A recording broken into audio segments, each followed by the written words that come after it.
Multistation pour aller avec le gym, on a une cage à squat aussi, on va avoir des barres olympiques, on a des poids jusqu'à 90 livres, back extension, spinning, bref, tout ce que tu as besoin pour t'entraîner maintenant. What's up tout le monde?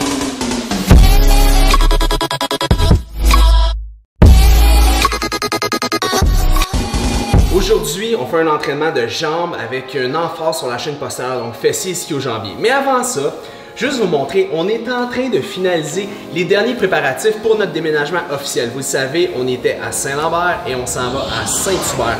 Pourquoi? On double la superficie, on va avoir un coin café, on va avoir une réception et surtout un petit gym pour faire de l'entraînement personnalisé pour nos clients ainsi que nos futurs clients FD Fitness. Donc si ça vous intéresse, allez juste ici sur fdfitness.ca, regardez l'adresse, venez nous voir, venez prendre un café avec nous et vivez le rêve un jour à la fois.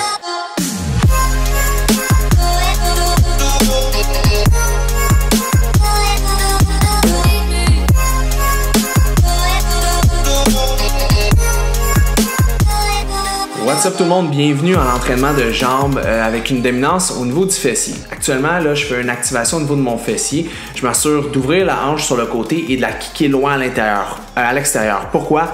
Parce que c'est deux mouvements qui vont faire que le fessier va être sollicité lors du travail. Ok, extrêmement intéressant, extrêmement payant. Parce que comme vous le savez, lorsqu'on fait des mouvements pluriarticulaires, que ce soit le deadlift, que ce soit le squat, souvent c'est des muscles les plus forts qui vont venir travailler et les plus faibles ne travailleront pas. J'ai un exemple. Si vous avez le quadriceps, donc l'avant de la jambe extrêmement fort, ben votre but c'est de développer, exemple, le fessier dans un squat. Ben oubliez ça, là. Vous ne développez pas le fessier. Pourquoi?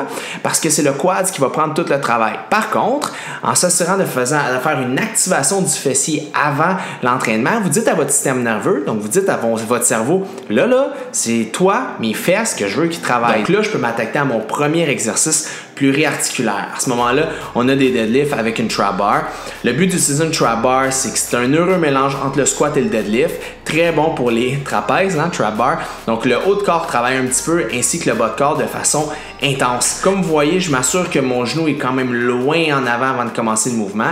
De cette façon-là, le quadriceps travaille de la bonne façon. Une fois que mon gros travail sur mon gros exercice pluriarticulaire est fait, on va commencer à faire des supersets intéressants. Un lying leg curl couché sur le ventre, on vient tirer à l'arrière. Comme vous pouvez voir, je ne sais pas si vous avez remarqué, mes pieds sont légèrement les orteils vers l'intérieur pour aller chercher d'autres muscles au niveau de l'ischio-jambier. Et on fait un drop. Combien de drop sets? 30% environ, 2 fois. Par la suite, leg extension. L'exercice extrêmement intéressant pour venir isoler le quadriceps parce que oui, le fessier a travaillé au début, on l'a sollicité, mais ultimement, on va avoir un entraînement qui est complet au niveau du bas de corps. Donc, le fait de le faire de cette façon-là vous assure d'aller chercher des résultats au niveau des jambes. Par la suite, on continue le drop set encore de façon exponentielle et encore là, 30 à 40% de drop à chaque fois. Ça se peut que vous droppez plus rapidement, c'est normal. Si vous avez des fibres rapides, des fast switch qu'on appelle, ça se peut que vous ayez besoin de descendre plus vite que ça.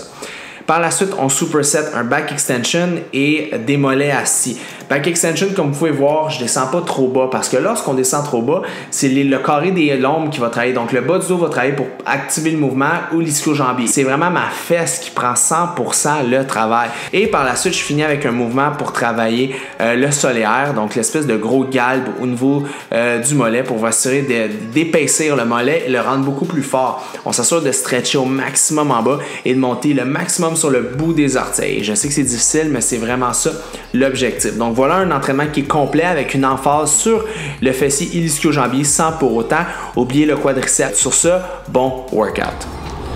C'est ce qui complète notre vlog d'aujourd'hui. Donc super bon workout pour savoir comment travailler les jambes avec une emphase sur les fesses, ischio-jambier.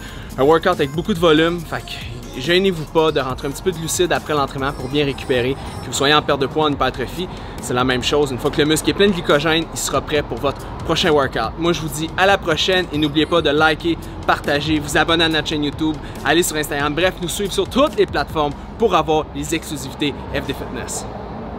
Bam!